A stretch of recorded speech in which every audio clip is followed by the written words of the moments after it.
এখানে আমি খুবই সহজভাবে ঘরে থাকা সব কিছু দিয়েই একটা সিম্পলভাবে পুডিং তৈরি করলাম ডিশো কুকিং থেকে। সবাইকে জানাই ঈদের শুভেচ্ছা। আমি এখানে 1 লিটার দুধ নিয়েছি। দুধটাকে একটু ভালো করে জাল করে নেব। দুধটা ভালো করে জাল করে নিলে পুডিংটা তৈরি করলে খেতে অসাধারণ লাগবে। এজন্য আমি দুধটাকে জাল করে নিলাম। আর এখানে আমি ক্যারামেল তৈরি করব। ক্যারামেলটায় আমি চিনি দিয়ে দিলাম এভাবে বড় 1 চামচ। আমি এর মধ্যে কোনো পানি অ্যাড করব না। চুলার আঁচটা মিডিয়ামে রেখে আস্তে আস্তে করে আমি ক্যারামেলটা তৈরি করে নিলাম। আর দুধটা আমি ঠান্ডা করে নিয়েছি। আর পুডিং তৈরি করতে আমার লাগছে 5টা ডিম, আর আমি 3 কাপ দুধ নেব 5টা ডিমের সাথে।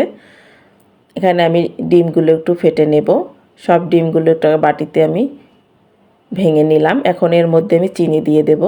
আমি চিনি দিয়েছি যে কাপগুলো মেপে মেপে দুধটা দেব সেই কাপের প্রতি কাপে 3 চামচ করে আমি চিনি দিয়েছি।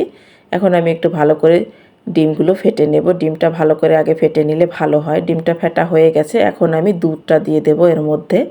দুধটা দিয়ে আবারও আমি ভালো করে ফেটে নেব। আর 1 চামচ দিয়ে দেব ভ্যানিলা এসেন্স। এটা একটু এর ফ্লেভারের জন্য দিতে হয়। এই যে আমার দুধটা ফেটা হয়ে গেছে। এখন আমি পুডিংটা সেট করে নেব। একটা ছাঁকনির সাহায্যে একটু ছেঁকে তারপরে আমি সেট করে বসিয়ে দেব। এর ভিতরে যেন কোনো বাবলস না থাকে, এজন্য আমার এটা অবশ্যই ছেঁকে নিতে হবে। আমি চুলায় এটা তৈরি করব। আমি একটা পাত্রে পানি গরম করে নিয়েছি। এর মধ্যে একটা স্ট্যান্ড দিয়ে পুডিংটা বসিয়ে দিলাম। আমি 30 মিনিটের জন্য এটা গরম করে নেব। 30 মিনিট পরে আমার পুডিংটা সেট হয়ে যাবে। 30 মিনিট পরে ফিরে এলাম। দেখেন আমার পুডিংটা খুব ভালোভাবে হয়ে গেছে। এখন আমি আরও 1 ঘন্টার জন্য ফ্রিজে রেখে দেব ঠান্ডা হওয়ার জন্য। এই যে ফ্রিজ থেকে নামিয়ে ফেললাম। এখন চারপাশ থেকে একটু ছুরির সাহায্যে কেটে আমি একটা প্লেটে ঢেলে দেখাচ্ছি আপনাদের কেমন হয়েছে। এই যে দেখেন কতটা সুন্দর হয়েছে। আর এভাবে করে আমি একটু হাত দিয়ে ড্যাব ড্যাব করে দেব, তারপরে উঠিয়ে ফেলবো। এই দেখেন কতটা লোভনীয় হয়েছে দেখতে। আর এটা একটু অনেকটা মোটা করে তৈরি করেছি। আর এভাবে মোটা করে পুডিং তৈরি করলে দেখতেও সুন্দর হয়, খেতেও অসাধারণ লাগে। আর আপনারা এভাবে তৈরি করে খাবেন।